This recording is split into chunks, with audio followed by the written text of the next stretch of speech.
In 1991, I got my first phone call from Jones.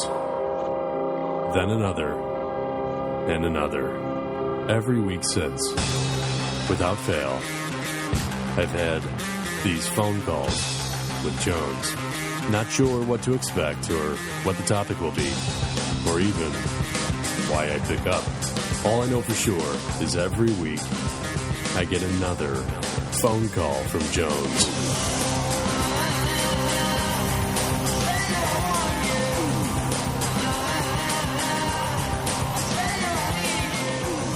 What's going on, dude? Just got home from work, settling in for the Olympics. Because they're in Sochi, I have to stay away from all the news to see what's going on. At least I'm Shawn White, so I'm looking forward to that. He looks good or bad. Exactly like James Hetfield from Metallica. And you know what I thought about that? Remember, because he's sharpened up, though. Because I remember years ago, like when he first came onto the scene, you're like, that is one ugly son of a bitch. But he's cleaned up now. He's not like a GQ model, but he's cleaned up all right, especially once he got rid of the long hair. I was like, oh, that'll be the death of him, because at least with the long hair, it's a look, and it fits his lifestyle. Now he kind of looks like just a college grad. But he's cleaned up all right, though. He doesn't look as strange as I would have thought. Yeah, I mean, I miss the flying tomato. I would prefer that. Yeah. I agree. I would prefer that. Now he's just a plain old, tomato. Yeah. No, I would agree. I would prefer that he stayed with the long hair. But when people say, oh, he chopped all his hair off, I was like, oh, God, he doesn't have the look. Cover it up. That off. Yeah. Made a mistake. Although I guess he gave the hair to Locks of Love, so I won't critique him on that. But then he kept it short.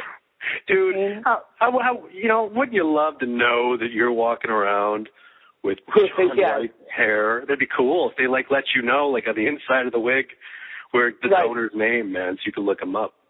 Right, yeah, no, that would be pretty cool. Then you get we gotta make this happen. Why is Locks of Love not specially auctioning off celebrities' hair?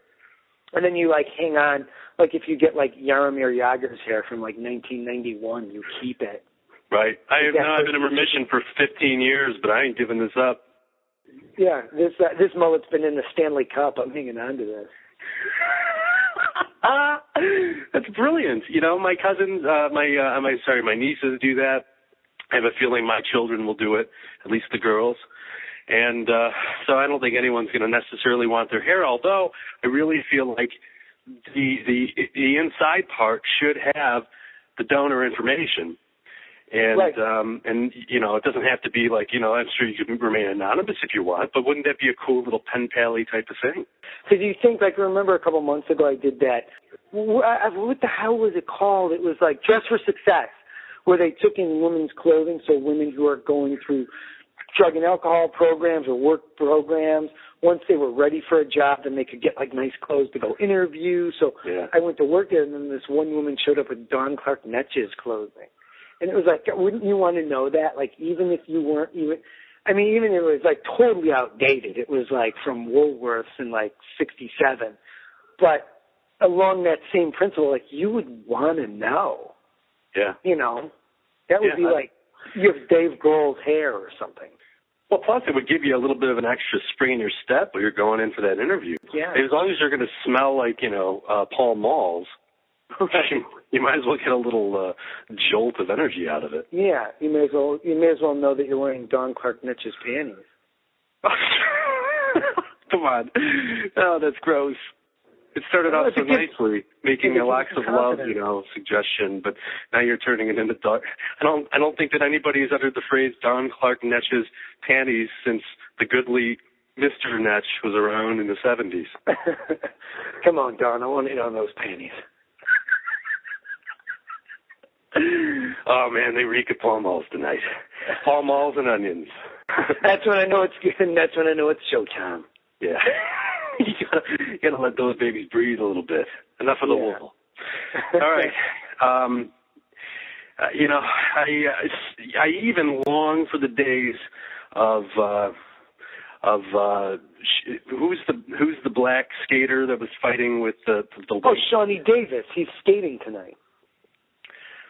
And who was the dude that they were fighting? And then even the white guy kind of went. It seemed like America was on the white guy's side, and then he kind of went a little too far, and it was like, dude, you're just being a dick now, man. Remember that whole controversy? Yeah, I can't remember the guy, but I remember it. And I was actually, for the most part, I thought Shawnee made a fool of himself a couple times in that whole exchange. But for the most part, like, I was on his side, like whatever the hell the white guy's name was. I should look that up. White guy fight. I'm going to Google white guy fights Shawnee Davis and see what I get. But I remember, I want to say the whole riff was going to race in the relays, and then he decided not to do it because it was too close to his days when he was doing the individual race. And the white guy was trying to make it, say that he's not being patriotic or he's quitting on his team. And I thought that guy was, was that guy, didn't they call that guy a medal, and he was going for 5 medals or something ridiculous? Something like that. But at the same time, I'm like, I don't know, dude, guys, that's not uncommon. Like, in the Olympics, people do that all the time. They back out of races, or they're not going to finish, they're not going to compete in a certain distance or in a certain relay. And you know what, dude? I mean, if the guy's won gold in 2006, he won it in 2010, he's won world championships, so he knows what he's doing. I'm like, just back off, man. Yeah, I want to say that was the end of the controversy of those two, rivaling or having a rivalry that year. And that was where I went, yeah, you're being a dude, whatever his name is, Eric or whatever. And but the first part of the rivalry, it was different than what you're describing.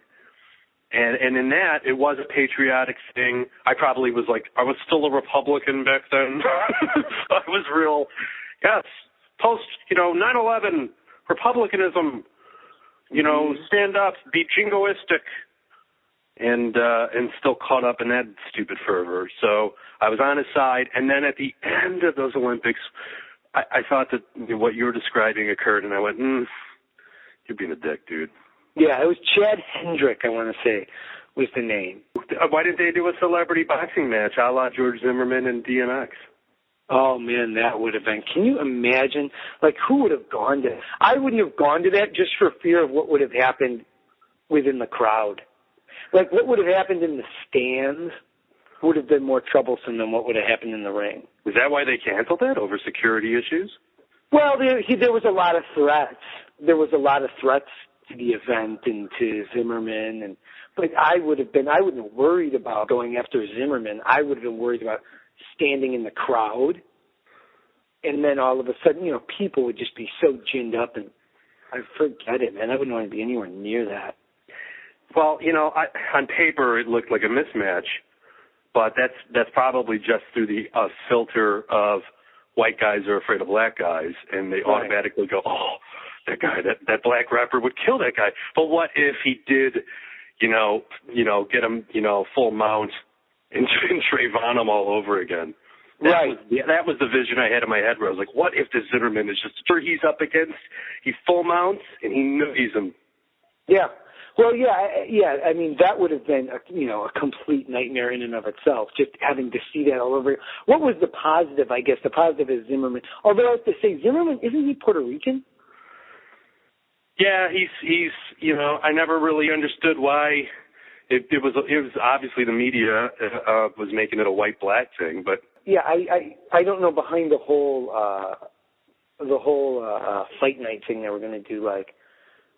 Why would Zimmerman even agree to that? But clearly, I know this.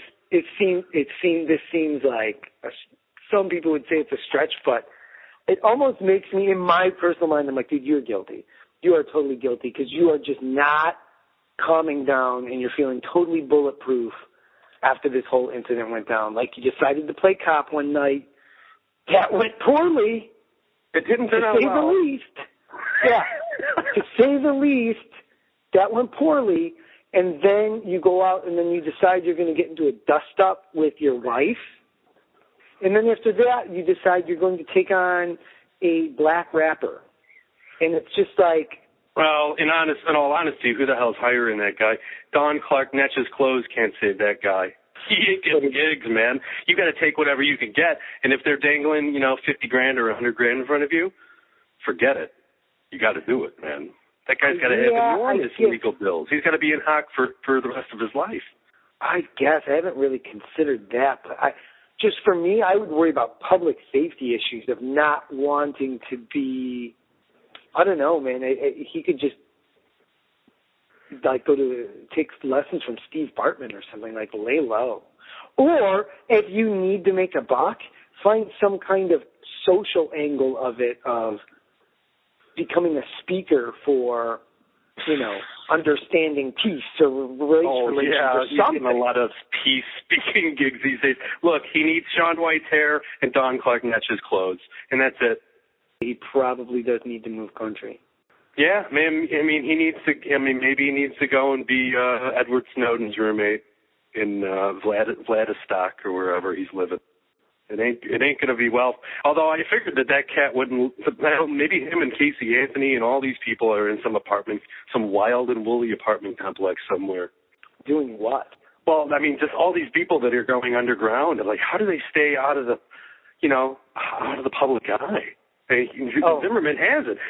Literally, like days after he got acquitted, he was like in Texas for some reason, and he like saved somebody from like a burning car. That's right. I did forget that. But to me, it's like, okay, George, then build off of that. Let's build off of that. Let's not box the blacks. Let's save people out of cars. Let's work in an animal shelter. Let's be friendly with the blacks. Let's not use the term blacks. Yeah. Step in the right direction. See, when I say that, I always get grief from people. Oh, you can't say that. Can't say what? Blacks. Like, that in and of itself is inherently racist. So that would be, some people would think it was racist if I said, to George Zimmerman, let's not box the blacks. Yes. People will label you racist. That's funny, though. And see, I said it in a very Seinfeld-esque tone. Why aren't you hugging the blacks? Yeah, exactly. Like, I never understood the whole controversy of when Mike North got in trouble for Hug a Black Guy Day. It's like, dude, A, it's funny, and B, what is wrong with encouraging that? Like, what is what's the horrible thing about that? Like, hey, it's Hug a Black Guy Day. If you see a black guy, go hug him. As long as you kind of warm him up to it and say, hey, I'm going to hug you, it's Hug a Black Guy Day. Of course, you just don't want to go impressing everybody unannounced. Yes, please ask permission from the black. Yeah. I think a lot of black guys would find it funny. A lot of black people would find it funny. They would, of course. I think you should try it tomorrow. I may. Mike had worn out his welcome by then. He was a bit of a psychopath that was on the heels of the Antonio Mora. Why doesn't he just wear a sombrero? It's hard to tell his ethnic ancestry. But I didn't even have a problem with that one. Do you know how many? I'm 100% Irish. Do you know how many people tell me, like, I look Jewish, or when my hair is kind of dried out and gets a little frizzy, they're like, you got Jewish hair. You look Jewish. You sure you're not a Jew? I get that all the time. And I'm 100% Irish, and I don't get up in arms about it. I go, no, I'm not Jewish. I'm Irish. It's problem solved. It's totally different. But I don't see, like, even with 180 degrees.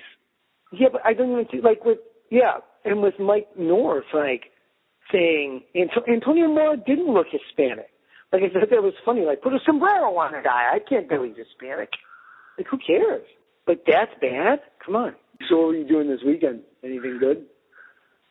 This past weekend? Yeah.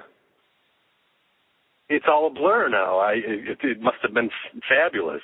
I did fabulous things in fabulous places with fabulous people, I guess. Yeah, I do that too. More often than not, I can't ever remember what I did on the weekend. Yeah, yours is just a big blur of luge races. Right. Well, no, this weekend I did the pond hockey tournament. Oh, right on. That's right. I forgot all about that. And you guys were well received up in Eagle River, Wisconsin. Yeah, we do pretty well up there because our team name is the Fibs. And we have the license plates on our jerseys, and for whatever reason, people really react to that. Like, even the Wisconsinites and the Michigan folk, they get a kick out of that. I don't know if it's the self-deprecating or, you know, it's a self-deprecating message or what, but they seem to dig it. So we have seem you to be guys thought pretty well about received. selling Fibs jerseys at any point? No, it's not. The jerseys aren't that. See, every year they're very plain. Now, every year we've had the same jersey every year, and they're very plain. But we have in the past, for the last couple of years, been like, we've got to get better jerseys. And Sean Casey's brother is a good artist, and he drew this killer Abe Lincoln stick handling with a puck and a stovetop hat. And I was like, that is totally yes. And then every year one guy's like, I'm going to put that together. I'm getting those jerseys. So I think next year I've just got to be the one that's like, guys, just give me the design and let me work on it and let me get this thing going here. Because well, you should contact them tonight and start setting that up. Go to Threadless and get that done. Yeah. Yeah. Oh, but I would really want like a nice NHL-style jersey and to have the Abe Lincoln stitched up. It looks so cool. Like the drawing looks so cool. If you could pull it off, it would be one of the baddest jerseys on the planet. And how and so what was the record this year? We did not do that well. We went 1-2, but the 2 games we lost were close, 2-goal games. So in pond hockey, when you can score like twice in 15 seconds, to lose by 2 is not that bad. But we went 1-2. And so there aren't any like there's not a blue line, there's not a red line, there's no. So you could cherry pick. Oh, you can do whatever you want. You can stand in front of the goal and just try to chuck pucks in, but people can have someone down there to stand in front of, defend the goal. You know, it's just your cover. The rink is just surrounded in a snowbank. And much like the Olympics, is there like just a lot of just debauchery between players? Is there a lot of? Are they dispensing condoms at a high rate like they are in Sochi this weekend? Yeah, you know what? Yeah. Is it all condom-worthy what goes on there? No. But definitely I've noticed, and I'm not just saying this like to back up the dudes that I go up there with, but among the other teams that are up there, especially some of the older people, like married and kids, that sort of thing, it is kind of their time. Even if they don't physically do anything, you can tell they're trying to find an Eagle River boyfriend or girlfriend. So you see that from time to time. I remember one time, a year or two ago, I saw this one girl that I know from a co-ed team, and she was sitting there and she was talking like, oh my God, you know, it's so weird. I just look at this crowd and I just think, I've been with the same guy for 24 years or whatever it was. And I was just like, oh, don't have this conversation with me like this. Well, actually, I'm saying all this. And this one girl I know, this one lesbian girl, wanted to make out with me this weekend. So there's just this weird kind of vibe there. Wait. The lesbian wanted to make out with you? Yes. Just because it's that kind of energy among like almost the Olympic Village where it's like, hey, man, we're all here, like whatever. And I was talking to her, and she was just like, oh, yeah, I got a new girlfriend now.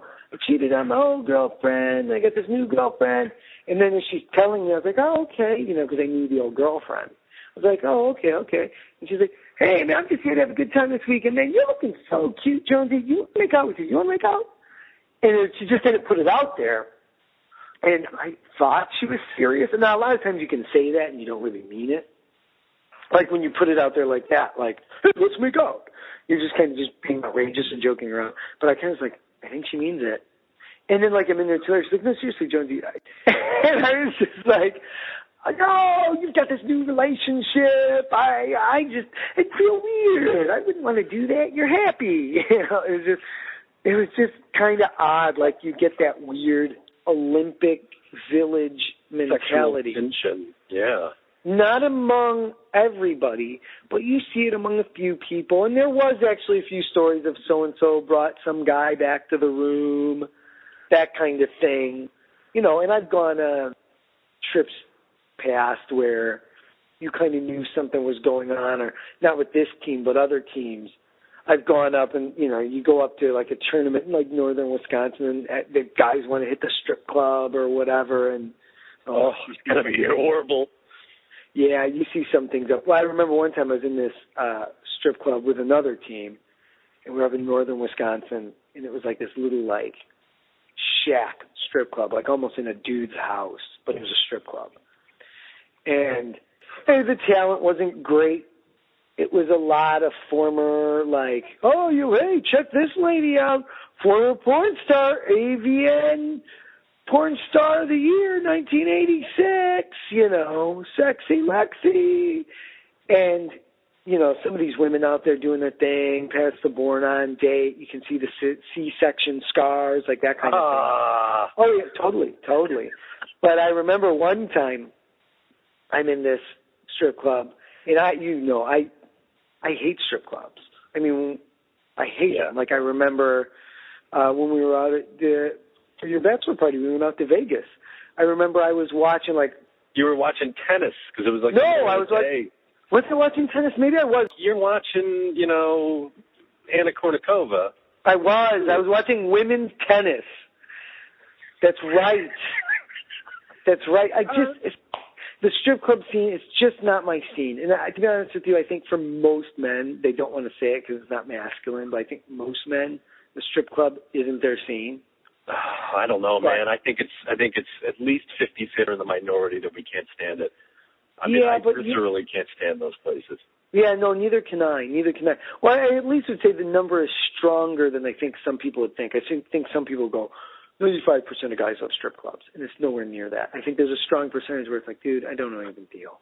But anyway, we were in this strip club in northern Wisconsin, and there was this couple that was in there, and it was like a cheese curd eating, bratwurst eating couple. And they were in the back, and I don't know who got it, whether it was the man or the woman, but they got a lap dance. Like they paid for the lap dance.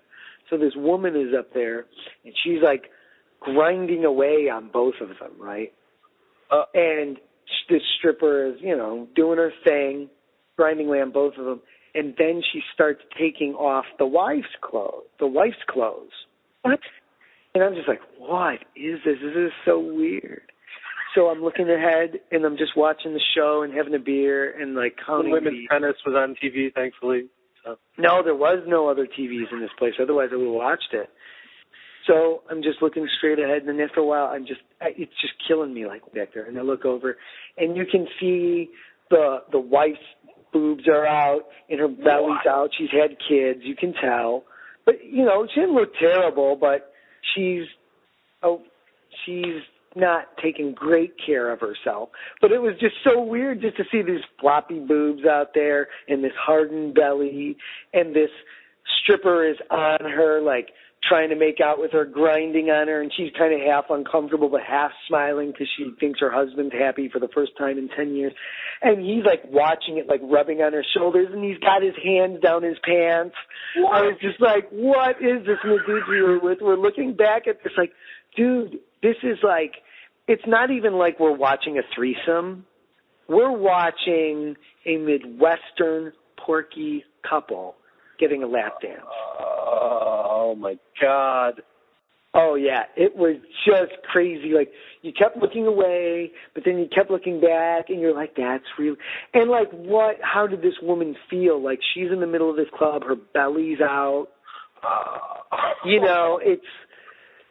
I'm sure you go to some of these strip clubs in the Kogo and they pick a girl, like the girlfriend out there, but she's kind of sexy and maybe it's a fantasy for her. This could not have been this woman's fantasy, to be not in front of, but to be in a room full of people that could turn around and see her floppy boobs and her hardened belly while this other young, fitter woman is grinding away on her, trying to make out with her. Oh, my God. That's a horror show. Oh, it was a horror show. But it was like Walking Dead. You kept going back to it. So that's actually the kind of thing I would almost check out more than like a hot chick. I'd rather watch a sporting event in a strip club, second place, watching some porky Wisconsinite getting a lap dance. Too funny. Just too funny. And then the guy with his hands down his own pants. Oh, it was great. It was great. Dude, I got to say, I'm a little bit chagrined that you didn't push the ball across the goal line with the lesbian who actually only wanted to be with you because she thought you were Jewish. Well, you know, the funny thing is, all the dudes that went up with me that weekend were like, dude, just for the story, why didn't you do it? And they were angry at me in the same way when remember when that old Texas grandmother wanted me to come down and visit her after she met me? She wanted me to come stay with her for a couple weeks down in Texas. Yeah, you did. You fucked that whole thing up. What's wrong with you, man? You could have been her boy Friday for like 6 Fridays straight. You had nothing going on at the time either. I know. I've been told that. As opposed to now when you have, you know, like moderate things going on. Yeah. Yeah. So, yeah, no, I couldn't. It's just not my thing, but it is the hockey tournaments, they can have that Olympic Village vibe to it. And was she kind of bull dykey, or was she lipstick lesbian? Which I've never really gotten a grasp on that phrase. I'm assuming that's attractive lesbian. Right, yes. No, she's cute. She's cute. I can't believe you. First of all, I don't know that you're in a position to be turning down anyone making out with you. You might be right about that. If for no other reason than I'm living vicariously through you. And you know what? It's been a pretty dull 20 years for the living vicariously through Jones's sexcapade. I give you the brutal honesty. Yeah. It's been a real fucking dry run. And right when you're about to give me some steak and some sizzle, you pull back. Snatch it away. You snatch shit away, and all I get is sizzle. All you get is a bowl of quinoa. Unbelievable, man. One of us has got to start pulling some lesbian. And it ain't going to be me. So come on, man. Start pulling your end of the bargain, man. Definitely next year I want Honest Abe emblazoned across your chest. Right. Or I want a lesbian emblazoned across your chest. Right. One of the two, dude. Well, I'm glad that you guys didn't get into any bar brawls. Nobody got a bottle across the head. There were no religious towns that wanted you to, get to the county line. No, it was all good. All right. What do you think of the UFC prosecuting pirate viewers? Yeah, I know, man. I saw when you sent me that article about that. And it's kind of funny, like, it would affect me watching the UFC because now that I don't pay for it, I don't know, like... Allegedly. Now that I allegedly don't pay for it, I don't know that I can go back to spending $50 on that. $50 a pop, because if you get... Some nights we've watched and it's been like, oh, kind of a dud. And then you're like out $50. Then there's other nights, obviously, you go see it and it's like, oh my God, that was electric. But I don't know, I haven't felt that recently. And boy, even if you go to a bar, it's probably a $50 night on booze and right, jalapeno poppers and then right. You have lesbians running their fingers through your hair and the whole charade. Right, yeah. I don't know. I mean, I have to think, just given the way the internet is, there's just always going to be some other avenue that's out there. I don't know that you're going to be able to really close that off unless like, for example, unless they do something where they're just more reasonable about it and they super serve the audience. Like, you had, Napster, when you had Napster and when you had BearShare with like music sharing, and the music community was up in arms about that. And all of a sudden they decided to get a handle on it, play ball, and then you had iTunes, and then all of a sudden you could get albums for $7, $8, $9, or individual songs for $1. And then people were like, it's $1, or it's $8.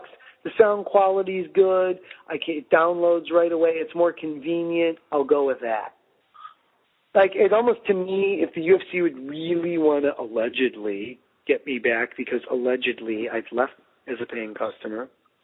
Well, to me it would have to be like an event of $10, and you get all the fights. Like they're streaming. Like if you and I were like, hey, let's go to UFC.com.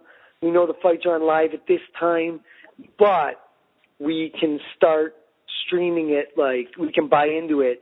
at 9 o'clock or 7 o'clock, and we pay $10, and then you get all the fights. Because how many times have you and I gotten the fights, and we watched it, and there were 5 duds, and then you kind of thought, well, what were the other fights like? If the other fights were good, then maybe we wouldn't be so upset about that.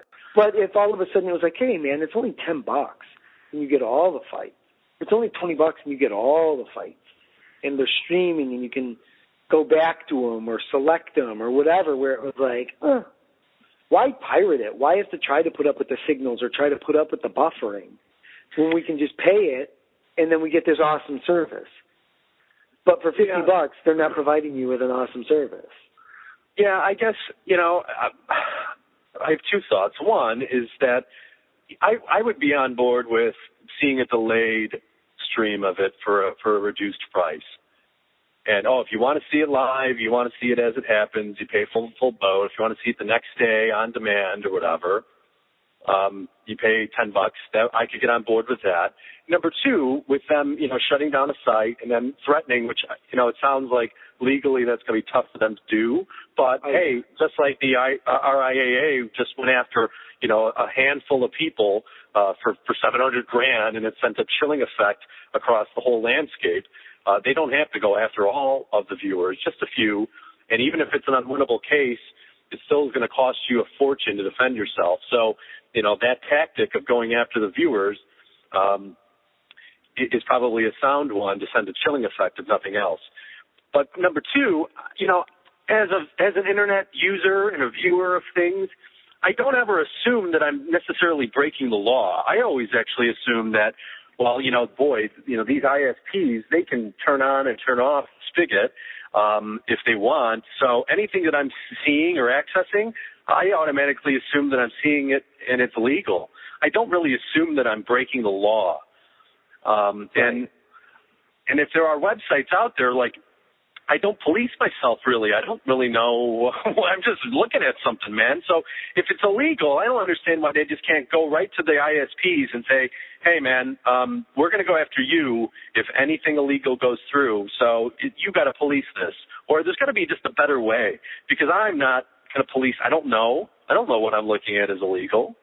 I'm assuming that everything if I'm seeing it, it's because somebody's allowing it, and that somebody is our government or the NSA or somebody saying it's cool for this character to look at it. It feels like entrapment to me that, we're going to let this come through the ISP, and if you view it, good luck. If we ever audit you or if we ever, whatever, we find your IP on a list of IPs that stream this or whatever, how the hell do I know? Right. So just make it, I can't access it, man. Because I don't, I'm not like encrypting I'm not using proxies. I'm not doing all this because I don't think like a criminal. I don't think I'm up to criminality, actually. If I can get to it, I feel like, and it's not like, go to this Russian server, put in this secret code. I'm just going on regular websites. I think so. I hope I haven't transgressed any legal boundaries, man. That'd be a real crappy day to open up your mail and see that you're, being sued for $700,000 over something that you streamed you didn't even know was illegal or something, It's kind of scary. I mean, not only that on the internet, it just seems more and more things are kind of going that way, whether it is police cameras or whether it's monitoring different streams, whether it's sporting events or whether it's music or what have you. Like, it just seems more and more there is kind of this entrapment out there where you don't know when you're being watched, but you're instinctively supposed to know what you're supposed to be doing and how you're supposed to behave. You don't know. You don't know whether there's a speed trap that's done by cameras or whether someone is following your stream or whether you're listening to an album or watching a sporting event. But the lines are so blurred now. Well, okay, so there's a thing out there called the Tor browser. Right, that's what I was thinking of when I read that article. Like, wow, if I were to do anything like this, would I want to go? I mean, do I have to go on that Tor browser where what does it do? It doesn't give you a traceable IP address or something. Yeah, well, it's some sort of an encrypting, and it's, in theory when I've read about it, and I did start to, sign up to use it, and I stopped because I'm thinking, this kind of has the feel of like this is a trap. Like if I sign up for this, it's because I want to do something illegal. And meanwhile, if I were to use something like that, it would be just in response to this whole NSA nonsense and Google, and Facebook and all these companies that play loose and fast with your, IP and your private information and all that. It would just be in response to that. But I kind of felt like, this kind of does feel like there's an illegality just by signing up for it. Like you're going to do some nasty things online. So right. I stopped, so I used the regular stuff because I want to just be like, yeah, I'm out in the open, man. I ain't encrypting or nothing. Like if I'm looking at it, I think that it's legal. I'm not going to any like secret sites that hide your tracks, and that feels creepy to me, man. So I wish that there was a little bit, easier to navigate that stuff because boy, that's got to be a horrible day to wake up and find out that you fucked up and you ended up on a list. Again, I'm assuming that what they're doing, they're looking at IPs and stuff, and I don't know how they prove that you did it. Even if your IP does show up, how do they prove that it was you and all that stuff? But I guess the answer is, if you're onto something and you have any doubts, you need to get off. But it seems like a lot of pressure, man. I just wish they would control it at the spigot then. Right. Yeah.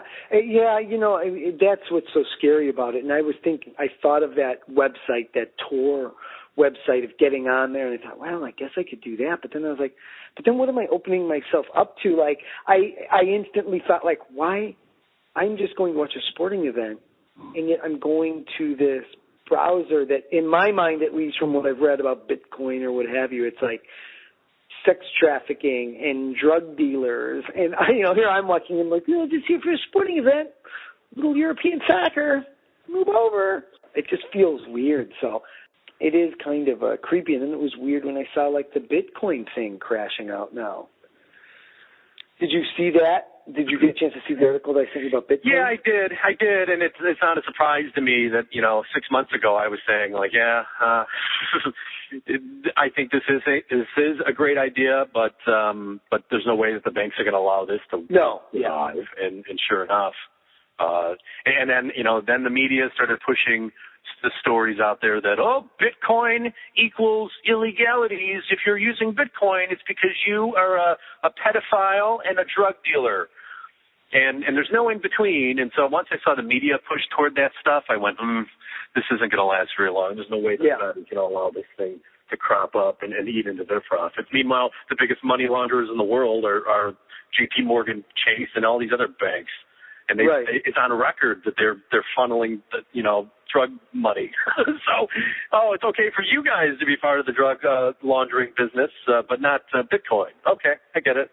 Whatever. It's unfortunately, it's your rules that we've all been abiding by for a century. So I'm not going to buck it.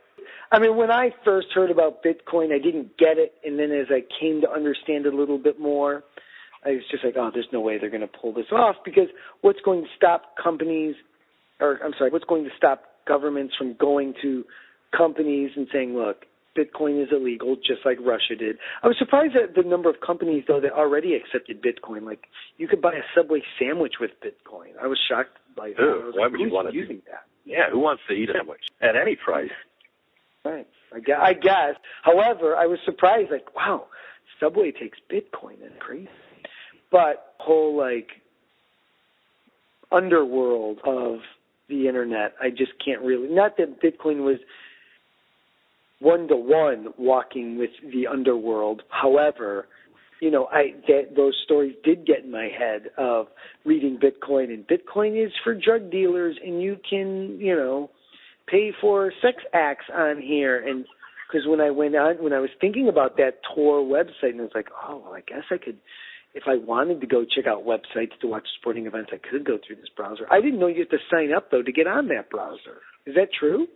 Well, there was some sort of a process, and I started it, whatever that means. I can't remember now how far I went into it, and I thought, well, if there is an entrapment thing, for example, there's a site called Backpages.com, which I guess is like where you hook up with escorts and they bust prostitutes all the time on Backpages.com. It's like, the way that Craigslist used to be, or maybe still is, but it seemed like years ago it was like, prostitutes are using Craigslist, and it's, the sheriffs are starting to crack down on it and all this stuff. And meanwhile, I'm always thinking like, well, it seems if Backpages.com or Craigslist or whatever is where illegalities are happening, it seems like that should be a easy thing to shut off. I don't understand. Why are you making it available to us then? If we're going to be breaking laws by accessing this data or these images or whatever, I just turn it off in this country. You can shut off. China and Google had partnered to censor tons of keywords and phrases and content and images and everything. So and they're doing that in America.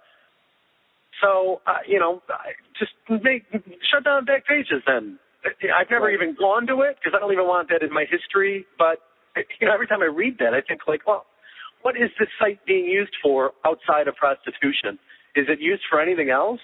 Are people selling, dressers and stuff on it like they do on Craigslist? Because it seems like the only time I read about it is when, pimps are being busted using it. Right. So now shut it down. But you were saying, though, that there are keywords and phrases that are being censored out in the United States. Do you have any idea what those are? Oh, well, all I mean is that your searches are absolutely, can be filtered and steered and shaped and your, like Google uses like 57 different markers to determine what searches you see. So like if I Google a phrase and you Google a phrase, the results that I get will be different from the results you get based on the machine I'm using, based on my history, based on the metadata that I have collected already. The user experience is tailored for everyone differently.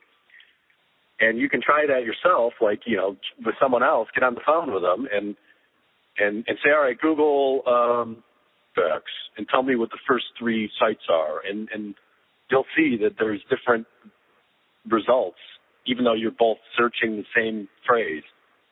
Mm-hmm, mm-hmm. So, so I'm a Mac user and I'm using, an iOS device and I'm in this IP, geographic zone and my history includes metadata that shows that I've searched for X and Y and Z. So I get different results than you using a PC, in Austin, Texas with different search terms in your history. So it makes sense. I never really thought of anyone doing that.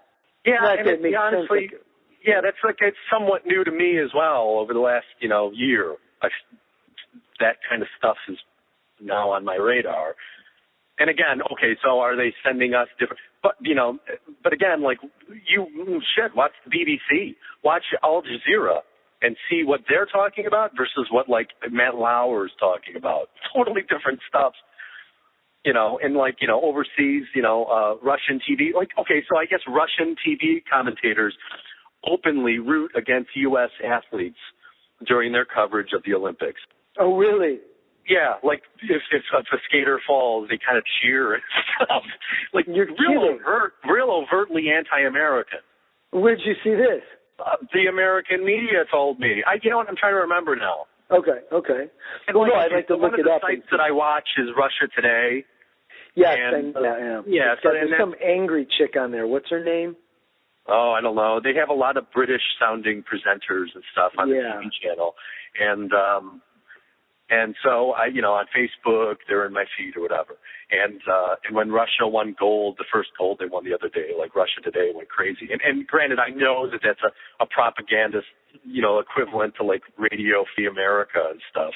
Right. Funded by Moscow to the tune of hundreds of millions of dollars. I understand that it's there to be a propagandist for Russia. Some of the stories I dig, some of the angles I like, but by and large, everything they say I take with a grain of salt. However, everything that they show I take with a grain of salt too, because they've got an agenda they're working too. Yeah, and I believe you. I don't doubt what you're saying or question it. It's funny to me that, what I think about when I hear those things is, it's almost like, and why pay attention to any of it? It's just fatiguing to me that I would have to watch 3 or 4 different news sources to get a sense of what was going on. Like, this is really, it's so funny. There's so much information out there and so many ways to manipulate it. It's really this is more of a confusing time than ever. Yeah, the more information you're shown, the less reliable it all seems, actually. I don't think most people look at it through that lens, though. Whatever they see on, on NBC, they take it, oh, well, that must be the way it is. Like, as if it, is Edward R. Murrow and Walter Cronkite type stuff. Meanwhile, those guys were working an agenda, too. No, I nobody understand. Believed it or knew it, and I don't think that most people even are thinking about that stuff.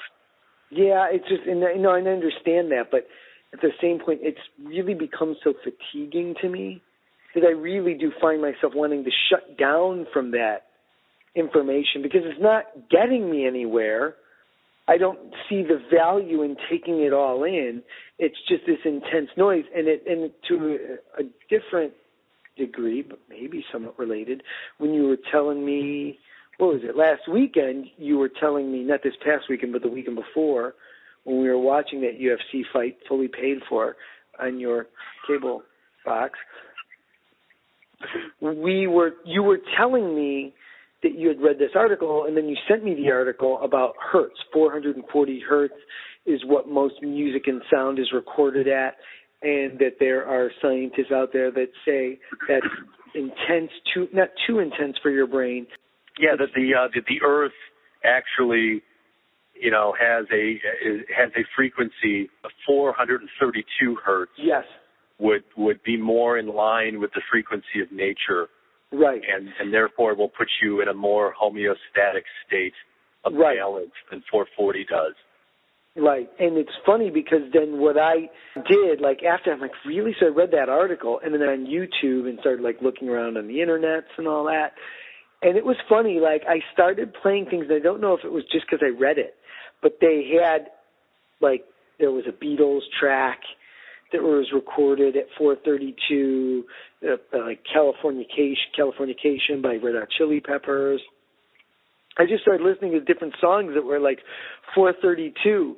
And for whatever reason, I sat there, and maybe it was just because I read the article, but I was like, I can feel this music in my chest.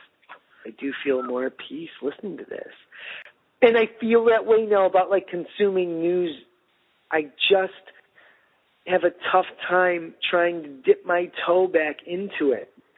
And it's not because I have all this other cool party stuff going on and I just want to be broed out 24/7, but it's who am I listening to? You can tell me Fox News are all liars, but that doesn't make me want to tune into CNN. It's not like I believe what they're saying, or Russia Today. And it's I'm looking for that 432 wavelength with everything. Yeah. I got to say, I at least like the fact that Fox News is, even though they still kind of wink and nod, that they're fair and balanced. Fair and balanced. I like that it's this is, if you're Republican or conservative or whatever, or anti-liberal or anti-progressive, this is the news for you, and it's just out there. And MSNBC is the antithesis of that. So, right state, red state, whatever, this is for you. We're out there with it. And these companies and these organizations where it's still seemingly ambiguous, that I feel is more disingenuous. I kind of like that Russia Today, I know, this is just propaganda for Russia. I'll take it at face value. I look at it through that filter. Fox News, MSNBC, I look at it through that filter. It's the NBCs of the world that really concern me. Or even Google and even Facebook. You feel like you're getting a view of the world that's impartial, but it's anything but impartial. And the fact that they're not out there with it makes it feel really deceitful. And, it's they're the Tor browsers, if you ask me. It's man, you guys are the ones who are really snakes in the woods, man, where you're giving me you make me feel like I'm shrouding myself in a veil of secrecy or impartiality or whatever, but I'm definitely not. You're working an agenda on me, and you're not even straight up with it. Right. And I agree with you 100% on that. I would rather take in a Russia Today and then the Fox News channel where the angle. That would be my preferred method of taking in news, given what the choices are. But even given that those are the choices, I just have, it's like, oh, I don't even want to, it just doesn't seem like there's anything for me to draw from it. Like, what really am I going to get out of those avenues? Even, at least they're being honest with me, but I still feel like I'm getting an honest nothing. I'd rather get an honest nothing than a deceitful nothing. But it's still nothing to me at the end of the day. You don't get any value from it. It makes you feel unsettled. I think that's the 440. Yes. The 440 hertz it creates chaos and unsettled and anxiety. And yes, and to me, honestly, I really feel the more when you're like going on a right path, and it's not just like an emotional right path, but in terms of even getting in the right information, learning something properly. Typically, you're on a settled path. You're in a comfortable state. You know, you're not learning, you're not taking in information at this harried, panicked level. So it almost seems to me like that's even like the goal of like how you're supposed to be living your life, is that more often than not, you're in a balanced, calm state. So when I'm taking in information in that balanced, calm state, to me, it seems like it's false information or information that I don't want. If it's not shedding light and I'm seeing light at the end of the tunnel or feeling good about the information that I'm taking in, like even when I was learning about Bitcoin, there's all sorts of propaganda around that, but just understanding like, oh, this is how Bitcoin works. I'm getting a better understanding of it. It felt good learning it. And in the same way when I was reading those 3 best books, Warren Buffett's 3 best books by Preston Pysh, it's like, okay, I really am getting an understanding of how the economy works, how markets work, how companies really make themselves available to the public and, getting down the terminology. I enjoyed reading that information. It felt good taking it in. Now, if you just slapped me down in front of the TV and made me watch Jim Cramer, that feels like false information. I don't want that information. It feels false, or it doesn't feel as though it's purposeful. You know what I mean? So that's why I find myself more and more taking in news, or where I don't know where to take it in from, because I don't have that settled feeling as I'm taking it in, and if I don't have a settled feeling as I learn something, to me, I'm now processing that as either false or useless information or needless information. Yeah. There's some validity to at least WWE being like, yeah, this is just a show. We're not even pretending like it's real, like we kind of, tried to do in the 80s and 70s and 60s. Now everyone's in. You're in on the gag. We think enough of you as our consumer to let you know that we know it's a gag, you know it's a gag. We're all in on this goof together, so take it for what it's worth. It's just entertainment. Right.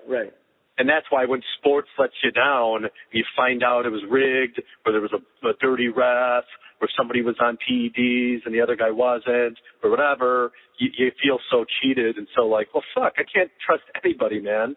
I just want to trust what I'm seeing, man. Just give me the 440. Yeah. No, I'm sorry, the 432, man. Yeah, I want the 432. Right. See, they brainwashed me into wanting the 440. I don't want the 440. I want the 432. Yeah, and then I went out and I got an app, but then all of a sudden there's this app that is supposed to convert everything to 432, and then I was trying to do that onto my iPad, my laptop ran out of juice and my cord is back at my sister's house, so I'm even being shut off from trying to convert things to 432, but I'm digging the 432, man. There's something to that there. We have to do the Pepsi challenge where we get you in the studio, totally soundproof, no distractions, and I play 20 tracks, and I don't tell you which is which, and you write down. We got to do the sound Pepsi challenge with you. Yes, I would do that. I would love to do that, actually. Set it up. Yeah, I will, man. Well, you've got the studio, so you let me know when you're available. It's fine. It'll be all different genres. It'll be all. We'll have to really try to scientifically get to the bottom of this. And shit, I would love to do I would like to really scientifically do it with an EKG and brain waves and everything, and really prove for us. Do have hold water, or is this just more pablum to sell you an app or something? You know. Right. Well, do we know someone that can do the brain, do the EKG stuff? I don't know. I'll get on my trusty Tor browser tonight and search around. Maybe on backpages.com. I'll find someone. It'll be a trap. Yeah, I would do that. I would love to check that out. That would be interesting. All right. Well, we'll set that up, dude. Because I want to know. I want to know, and I would trust your, kind of zenness to give me the straight dope on that. More than information, I'm seeking Zen. Right. Homeostasis, dude. Because Zen is information. That's the word. That's the word. Homeostasis. That's what I'm looking for in everything. Balance. Oh, I feel like a breakthrough has been had, and I can't thank you enough for helping me in whatever way you just helped me. Enjoy your evening, sir. And if any lipstick lesbians happen your way, give me a smooch, would you? I will. I'll go in for my 432 kill. Just one 432 soul kiss of a lesbian is all I'm asking for, dude. I'll talk to you later. All right, man. I'll see you, Mike. See ya.